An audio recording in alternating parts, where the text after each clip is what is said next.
Welcome to Samba Samba. Enjoy the video. You begin by duplicating the background and converting that copy into a smart object so every blur is editable. That's essential. Once done, open Filter, Blur Gallery, Field Blur, and place the primary pin roughly where the subject sits. This sets your focal plane. You adjust the blur slider to introduce soft out-of-focus areas. Do this because the blur amount controls bokeh size and feel.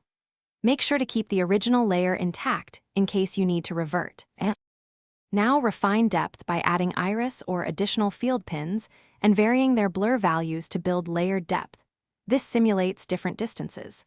Once pins are placed, open the bokeh controls in Blur Gallery and increase bokeh light and bokeh color slightly to mimic specular highlights. This enhances the round highlight shapes you want. You can tweak hue and light ranges to match scene tones, and make sure transitions are smooth by feathering pin edges. So finish by painting on the Smart Objects layer mask to keep your subject crisp. Use a soft brush and low flow for natural edges.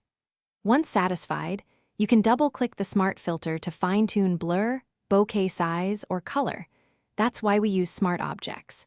If you see banding or hard artifacts, reduce the blur amount slightly and add subtle noise to the blurred layer to blend tones. Also check image bit depth and undo any extreme color shifts before exporting. Thanks for watching. Consider subscribing if we helped you.